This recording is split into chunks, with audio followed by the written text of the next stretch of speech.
খলু সর্বত্র স্বাহ।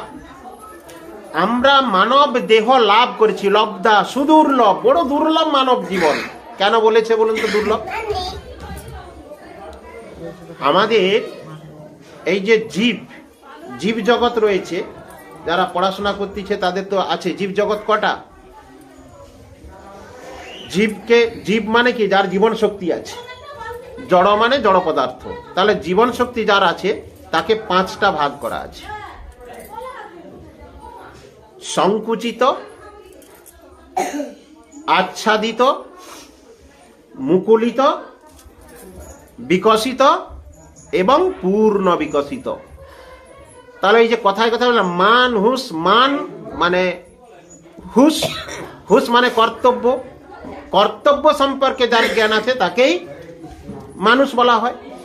তাহলে সেই মানুষের মধ্যে যে জীবন শক্তি রয়েছে তার মধ্যে পশু পক্ষী কীট পতঙ্গ এদেরও জীবন শক্তি রয়েছে, আবার বৃক্ষ লতা তুল এদেরও জীবন শক্তি রয়েছে, তাই বৃদ্ধি হয়।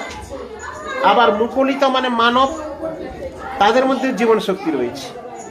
আবার বর্ণাশ্রমী যে সমস্ত মানব, যারা ধর্মপ্রাণ মানুষ, একটু ধর্ম আচরণ করে, ধর্মকে ভালোবাসে, কিন্তু তারা ভগবত ভজন করে না, তাহলে তারাও মুকুলিত, বিকশিত।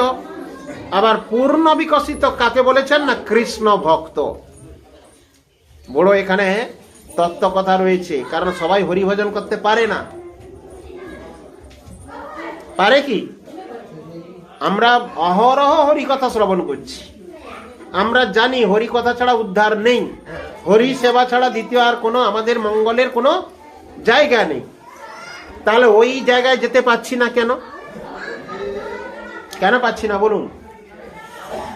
আমি বেশি তত্ত্ব কথায় যাব না, ভক্তির কথাকেই এসে যাচ্ছি, কারণ এত তত্ত্ব কথা একসঙ্গে অনেক আলোচনা করলে বুঝে উঠতে পারবেন না। তাহলে এই ভক্তি যোগটা কোথায় পাবেন? ভক্তি কোথায় থাকবে? ভক্তি কোথায় পাওয়া যায়? ভক্তির শিক্ষা কোথায় পাওয়া যায়? ভক্তিস্তু ভগবত ভক্ত সঙ্গেন পরিজায়তি সৎসঙ্গ প্রাপ্যতে পুংভি সুকৃতই পূর্ব সঞ্চিতই। আমাদের পূর্বার্জিত যদি কি থাকে? সুকৃতি থাকে।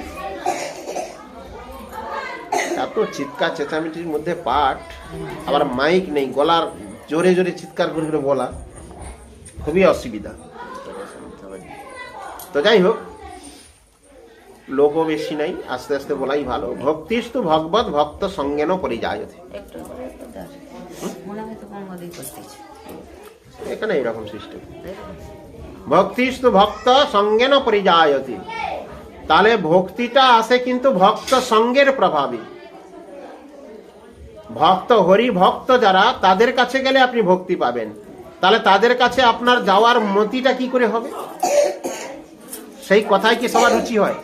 আজকে আপনাদের রুচি হচ্ছে বলে একটু বসে আছেন, যাদের রুচি নেই বসেও প্রসাদের দিকে ছুটছে নাকি? তাদের রুচি নেই তো এই কথাটা বলে না, দরকার নেই, মানে টাইম ওখানে কাটানোর জন্য তারা বসবে, কিন্তু যেহেতু ব্যবস্থা হয়ে গেছে আর নয়, চলে গেছে। তাহলে এই রুচিটা কেন আসে না? সুকৃতির প্রভাবী। আচ্ছা, সুকৃতি মানে কি জানেন? আপনারা তো পাপ আর পুণ্য জানেন, পুণ্যের কথা শুনেছেন, পাপের কথা জেনেছেন, কিন্তু সুকৃতির অপরাধের কথা তো জানেন না। জানেন কি? আলোচনা হয় না? আপনি তো অনেক অধিবেশন শুনে যান, তাই তো? তালদা সুকৃতি কোথায় হয়? সুকৃতি মানে কি? বিষয়টা উপলব্ধি করেছেন কি? সুকৃতি হয় কেবলমাত্র হরি সেবার দ্বারা, ভক্ত ভগবানের সেবা দ্বারা। কথা বুঝাতে পারলাম? এই দুটো জায়গা ছাড়া আর কোথাও স্বীকৃতি পাবেন না। আপনার বাড়িতে কিছু হয়েছে, আপনি শুদ্ধ সেই সেবায় ওই জিনিসটা নিয়ে গিয়ে দিয়েছেন, দান করেছেন, ওখানে স্বীকৃতি পেলেন। কেউ ঠাকুর বাড়ি করেছেন, নিষ্ঠা সহকারে ঠাকুর সেবা করতেছেন, তার কাছে গিয়ে একটু চাল ডাল দিলেন নিঃস্বার্থ ভাবে। আপনি যদি সেখানে প্রসাদ পাওয়ার উদ্দেশ্যে সিধা দিলেন, সেটা তো লাভ কিছু হলো না, কারণ আপনি প্রসাদ পেলেন, সেটা পুণ্য হলো। কিন্তু আপনি সেবা করলেন, সেবা কথার অর্থ যে ওইটাকে দান করলেন। সে যাকে দান করলেন, দানের দ্বারা পুণ্য হয়, দানের দ্বারা স্বীকৃতি হয়, আবার দানের দ্বারা অপরাধ হয়। হয় কি না? দান অপরাধী আছে, অনেক ইতিহাসে পুরাণ মহাপুরাণে বর্ণিত আছে। তাহলে সেই স্বীকৃতিটা অর্জন করতে গেলে ভক্ত ও ভগবানের সেবা করলে, ভক্ত ভগবানের সেবার উদ্দেশ্যে কিছু আমি প্রদান করলে, তাহলে এরকম স্বীকৃতি একটু আধটুর দ্বারা হরিভজনে যেতে পারবেন না। কি বলছেন? পূর্বার্জিতি ভক্তিস্তু ভগবত ভক্ত সঙ্গেন পরিজায়তে সৎসঙ্গ প্রাপ্যতে পুংভি সুকৃতই পূর্ব সঞ্চিত। পূর্ব জন্মা অর্জিত স্বীকৃতি যদি বহু পঞ্জীভূত থাকে, তাহলে ভক্ত সঙ্গে আপনার কি হবে? রুচি আসবে, ভগবানের কথায় রুচি আসবে, তা না হলে আসবে না। তাই স্বীকৃতি বাড়ানোর জন্য এই সমস্ত ধর্মানুষ্ঠান, ভাগবত শ্রবণ, কীর্তন আদির ব্যবস্থা জগতে যেগুলো করছেন। কেন? জগৎ জীব এগুলো যত শুনবে, এখানে গিয়ে বসবে, এখানে কিছু সেবা দিবে, তাতে কি হবে না? তার স্বীকৃতি অর্জিত হবে। আর সেই স্বীকৃতি অর্জিত হলেই, স্বীকৃতির প্রভাবে সে হরি সেবকের সেবা করবে, হরি সেবকের সঙ্গ করবে, তাতে কি হবে? আস্তে আস্তে ভক্তি জাগ্রত হবে। তাই বলছেন, যদা ভ্রামং ভ্রামং হরিরস গলদ বৈষ্ণব জনং কদাচিৎ সংস্পর্শ তদনুগমনে সাধুতি যুক্ত তদা কৃষ্ণাবৃত্তা ত্যাজতি সনকই মাইক দশাং স্বরূপ বিভ্রাণ বিমল রস ভোগং সকুরুতি। আমরা ভ্রমণ করতেছি, কত মানব জীবন, কত লক্ষ লক্ষ জীবন পেয়েছি, তার কোনো হিসাব নেই। কারণ এই গ্রহ চক্রের যে একটা জীবন চক্রে আমরা পুনরপি জনমং পুনরপি মরণং, এই চক্রে আমরা আবদ্ধ। মনুষ্য জন্ম থেকে পশু পক্ষী কীট পতঙ্গ আদি বহু জীবন আমরা অতিবাহিত করে চলে যাব। তাহলে এই ভ্রমণ করতে করতে কি হবে? যদা ভ্রামং ভ্রামং হরি রস গলদ বৈষ্ণব জনম, যারা হরি রসে নিমগ্ন আছেন, যারা হরি সেবা পরায়ণ, যারা হরির সেবা করতেছেন, এরকম হরিরস গলদ বৈষ্ণব জনম, এরকম বৈষ্ণবের যদি তার দর্শন লাভ হয়, যদা ভ্রামং ভ্রামং হরিরস গলদ বৈষ্ণব জনম কদাচিৎ সংস্পর্শ তদনুগমনে, তার কথায় যদি আমার রুচি হয়ে যায়, তার কথায় যদি আমি আকৃষ্ট হই, তাহলে কি হবে? যদা ভ্রামং ভ্রামং হরিরস গলদ বৈষ্ণব কদাচিৎ সংস্পর্শ তদ অনুগমনে, তার অনুগমনে যাবে। অনেকে আছে না, সাধুদের পিছনে ছুটছে, যেখানে সেই সাধুরা হরি কথা বলছেন সেখানে যান, তিনারা যেখানে আবার হরি কথা বলছেন সেখানে যান। তাহলে আস্তে আস্তে সাধু সঙ্গ করতে করতে সাধু সমাগমে গেলে কি হবে? তদা কৃষ্ণাবৃত্তা, সেখানে হরি, যারা হরি সেবক, যারা সাধুগুরু বৈষ্ণব, তারা কি কীর্তন করে? কার কীর্তন করে? হরি কথা কীর্তন করে। তাহলে কি? তদা কৃষ্ণাবৃত্তা, কৃষ্ণ মানে ভগবানের কথা হবে সেখানে। ত্যাজতি সনকই মাইকত সাং, তাহলে এই সঙ্গ করতে করতে, তাদের সান্নিধ্যে যেতে যেতে, তাদের কৃপা আশীর্বাদ ফলে সনকই শ্রবণ করতে করতে মাইক দশা, আমাদের যে মাইক দশা রয়েছে, মায়ার যে আসক্তি, মমতা, মায়া মানে কি? মায়া মানে কি? অনেকে দেখেন প্যারালাইসিস হয়ে গেছে, হাঁটা চলা করতে পারছে না। আমার ছেলেটা আমি যদি না দেখি কি করবে, কে দেখবে? মায়েরা অনেকে বলেন, আমার বয়স হয়ে গেছে, আরে বাবা আমি যদি তীর্থে যাই, আমার লাতিটাকে কে দেখবে? লাতিটাকে বৌমা কি করবে? পিঠে ওর অবস্থা খারাপ করে দেবে। এটার নাম কি? এটাই হচ্ছে মায়া, অত্যাধিক আসক্তি। কেউ কারণ নয়, এই বাস্তব জীবনটা দুঃখ পেলে বলে, হ্যাঁ কার জন্য এত সারা জীবন খেটে খেটে মরলাম, সেই আমাকে দুঃখ দিচ্ছে, কষ্ট দিচ্ছে, যন্ত্রণা দিচ্ছে, বলে না? যখন কান্না করতে করতে মায়েরা কিংবা আবার ছেলেরাও দুঃখ করে সংসার ছেড়ে কখন কিছুদিন, হ্যাঁ কার জন্য করি এত, কার জন্য এত করি, না ঘুচিল ভ্রম। দুর্লভ মানব দেহ লোভিয়া জন্মনে, কৃষ্ণ না ভজিনু দুঃখ কহিব কাহারে। সংসার সংসার বলি মিছে গেল কাল, লাভ না হইল কিছু ঘটিল জঞ্জাল। কিছু লাভ হয়নি, জঞ্জাল আরো বাড়ছে। অনেকে বলে কি, হরি ভজনের কথা যখন আসে, হরি সেবার কথা যখন আসে, বক্তব্য কি হয় বলেন তো, বাবু এই সময় একটু খুব ঝামেলায় আছি, জানেন, একটা চাপের মধ্যে আছি। কিছুক্ষণ পূর্বে কথা, আজকে না কালকে কি কথা প্রসঙ্গে বলতে গিয়ে, কালকেই মনে হয় সুকুমার প্রভু নেই, আমি হরিনাম নিব, জানেন অনেকদিন থেকে চেষ্টা করছি, আর একটু বাকি আছে সময়। কি বাকি আছে বলছে, আর একটু সময় আছে। কি সময় আছে না, আমার বড় ছেলেটা, আমার ছোট দু ছেলে ভজন, একজন কালকের করছে, একজন ভক্ত বাড়ি, তার দু ছেলে হচ্ছে জমজ হয়েছে, একটা বড় ছেলে আর ছোট যে ছেলে হয়েছে একসঙ্গে জমজ, দুটি ভাই, দু ভাই গাহক বাদক, ভালো খোল বাজায়। তারা আমাদের মানে গুরু পদের আশ্রিত হয়েছেন, ভজন করে, তা আমাদেরই গোষ্ঠীর মধ্যে। তো তার মাকে বলছে, আরে তোমার ছেলে দুটা তো ভজন পথে অগ্রসর হয়ে গেল, হ্যাঁ তুমি এখনো পর্যন্ত হরিভজন করছো না কেন? না প্রভু, এবার নিব আমি সব ব্যবস্থা, আমি সব কিছু নিরাম খাচ্ছি, কোনো অসুবিধা নেই, আজকে 4 বছর নিরাম খাচ্ছি। তাহলে নিরাম খাচ্ছ তো তাহলে হরিভজন করছো না কেন? আপাতত নাম আশ্রয় করো, দীক্ষা পরে হবে কিনা সে গুরুদেব জানেন। দীক্ষা তো আর সহজ বস্তু নয়।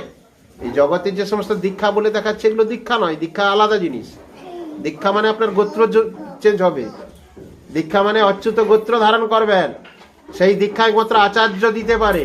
ওই জগতে বেগুন বাড়ির মতো অনেক গুরু পাবেন, যে গুরু এসে কানে মন্ত্র বা দীক্ষা দিয়ে আপনার একটা সিধা নিয়ে যাবে।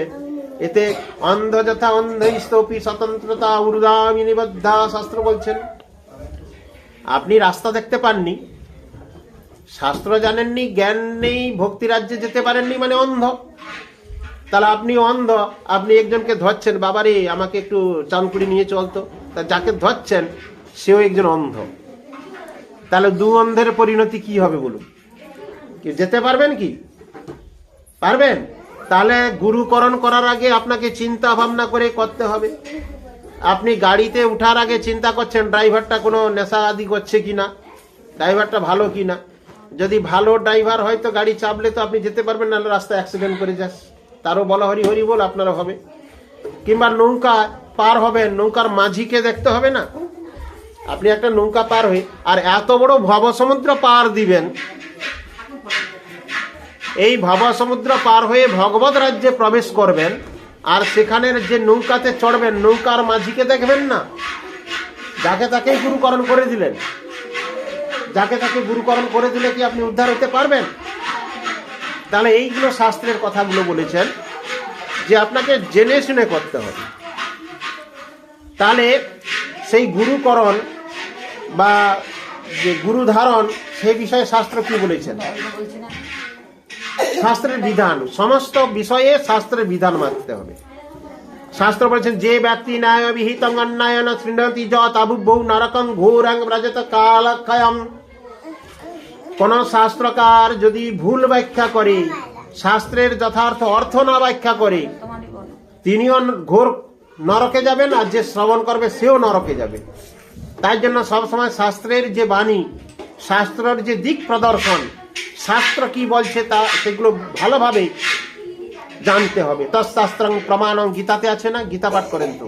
তৎশাস্ত্রং প্রমাণম তে কার্য অকার্য ব্যবস্থিতা জ্ঞাতা শাস্ত্র ন বিধান উত্তম কর্ম কর্তুম ইহ হর্ষি। সমস্ত কিছু আপনাকে শাস্ত্র সিদ্ধান্ত অনুযায়ী করতে হবে। নিজের মন গড়া কল্পিত মত, জগতে প্রচুর কল্পিত মত রয়েছে। কল্পিত মত মানে কি বলুন তো? কল্পিত মত মানে কি? কল্পিত মত মানে বাবু হোগা হয়ে যাবে। হ্যাঁ, ওই দুধে সাধ্য না হলেও দুধ নাই যখন ঘোলে সাধ্য হয়ে যাবে। বলে দুধে সাধ্য ঘোলে সাধ্য অন্য কিছু নয়। দুধে সাধ্য চেয়ে ঘোলে সাধ্যে একটি মন্ত্র বেশি বলতে হয়। এটা হচ্ছে কি? এগুলা হচ্ছে মন গড়া কথা। দুধে সাধ্য, দুধ থাকলে হবে, না থাকলে না। ও ঘোলে টোলের কোনো ব্যবস্থা নেই। তাহলে এগুলো কি? মন গড়া, কল্পিত। মন গড়াকে বলে কল্পিত।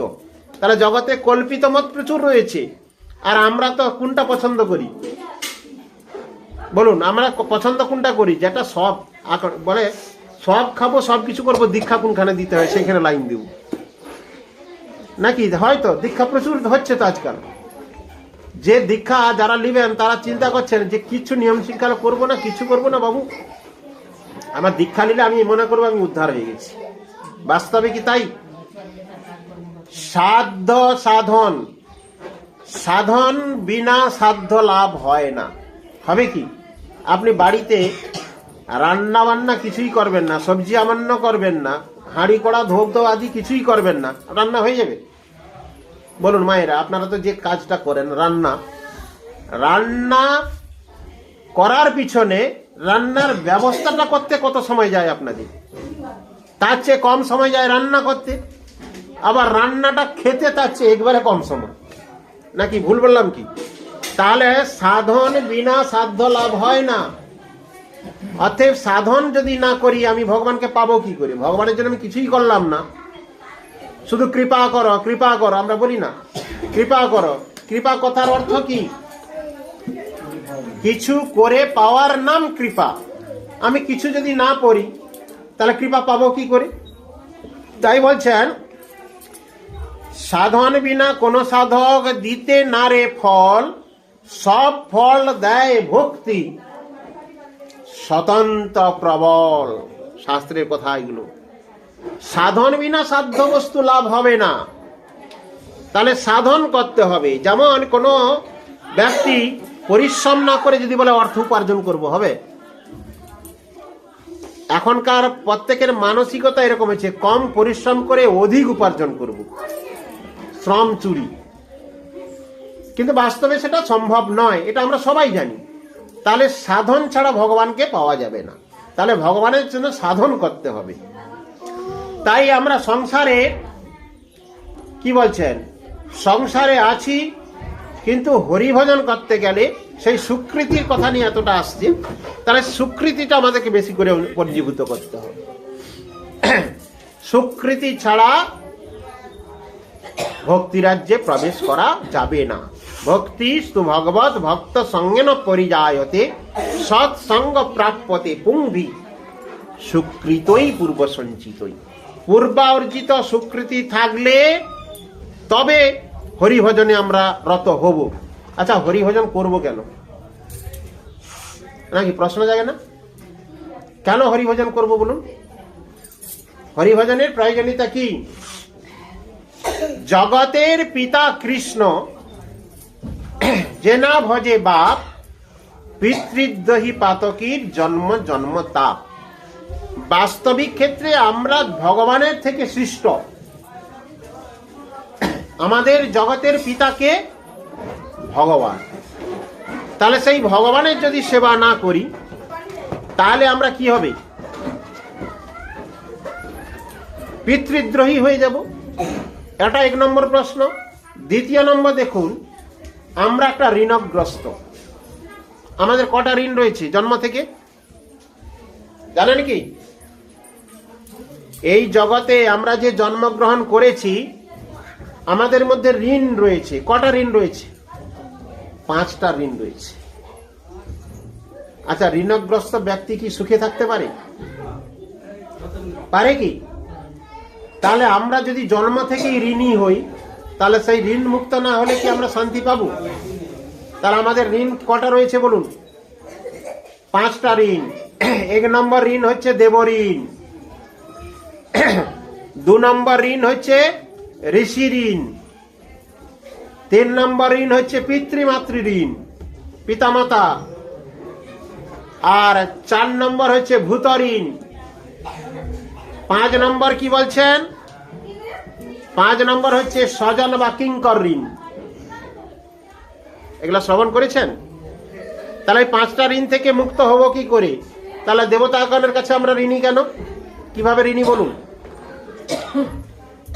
আমরা এই যে কারেন্টটা জ্বালাচ্ছি, পাখা ঘুরাই, কি ইলেকট্রিক কানেকশন নিয়ে? তো মানে কারেন্টের কানেকশন নিয়ে। তার সময় মতো যদি বিলটা না দিই, অফিস এসে কি করবে? লাইন কেটে দিবে না? দিবে না? দিবেনি? কেন? তার আমি যেটা ব্যবহার করতেছি তার জন্য তার উপযুক্ত পারিশ্রমিক দিতে হবে, ব্যবহারের কি বিনিময়ে তাকে অর্থ দিতে হবে। আচ্ছা, সকাল থেকে এই যে সূর্যদেব এত আমাদেরকে আলো প্রদান করছেন, সকাল থেকে সূর্যদেবের উপরে কত অত্যাচার করেন। আপনার কাপড় জামা আদি শুকনা কে করে? এত পোশাক পরিচ্ছন্ন সারা ভারতবর্ষে আমাদের দেশে মানে কোটি কোটি ব্যক্তি, তাহলে তারা এত পোশাক পরিচ্ছদ কোথায় শুকনা করে? সূর্যদেব। তাহলে ধান চাল থেকে বুঝতেই পারছেন, চাষাবাদ সবই তো সূর্যদেবের কৃপা। আচ্ছা, সূর্যদেবের বিল মিটিয়েছেন? কে কে বিল মিটাইছেন বলুন, হাত তুলুন। একটা করে প্রণাম করলে বিল মিটে যাবে? তাহলে সূর্যদেবের বিল কেউ মিটিয়েছেন বলুন? আপনারা কারেন্ট কালেকশনে তার এত বিল মিটাচ্ছেন, হিসাব করে দেখবেন যেদিন থেকে জন্ম হয়েছে যেদিন মৃত্যু হবে ততদিনে ক লক্ষ টাকা বিল মিটাইছেন, তার কোনো হিসাব আছে? আছে কি? কেউ রাখতে পারবে? তাহলে আমার সূর্যদেবকে কি করি? শুধু সূর্যদেব নয়, দেবতা কি এক দেবতা আমাদের কি করছে? সমস্ত দেবতার কাছে তো ঋণী। এই যে ধরিত্রী দেবী রয়েছেন, মাতৃদেবী, যত অত্যাচার তো তার উপরেই বেশি করতেছি, নিজেদের মল মূত্র আদি ত্যাগ করতেছি, মায়ের কোলে কত না কত পাপ করতেছি, তার কোনো হিসাব আছে কি? তার থেকে মুক্ত হব কি করে বলুন? ভাবছেন কেউ? এই দেবতাদের কাছ থেকে জল দেব, তিনি জল প্রদান করছেন, খেয়ে বেঁচে আছি। একদিন এক গ্লাস জল না খেলে বাঁচবেই না, লিটার লিটার জল খাচ্ছি আমরা। কার দান? তাহলে এই বাতাস দিচ্ছে, বাতাস বন্ধ হলে অক্সিজেনের অভাবে আমরা সঙ্গে সঙ্গে মরে যাব তো নাকি? তাহলে এত যে দেবতাগণ এত আমাদেরকে সমস্ত মানে সব কি সুবিধা প্রয়োগ করছেন, তার বিনিময়ে আমরা কি করছি বলুন? আমরা তার মিল মিটাচ্ছি? পারি না। তাহলে আমরা তাদের কাছে ঋণী। বিষয়টা বলার মূল উদ্দেশ্য, দেবতার ঋণ আমরা কিন্তু শোধ করতে পারবই না। পারবো কি? পারবো না। তাহলে কি করলে পারবো সেটাও শাস্ত্র বলেছে, সেটাকেও মানি না। তার উদ্ধারের পথ শাস্ত্র বলে দিয়েছে। তাহলে দেব ঋণ। আবার ঋষিদের কাছে ঋণ কি? মুনি ঋষি তারা তো সাধন সিদ্ধ, তারা তো মুক্ত, তারা তো ভগবানের পার্ষদ। তাদের কি দরকার ছিল এত শাস্ত্র আদি রচনা করা? বেদ, পুরাণ, মহাপুরাণ, অষ্টাদশ আদি কটা বাজলো? কেউ তো কিছু বলছেই না। কাঠ কতক্ষণ চলবে না, এখানে কি বলছে না?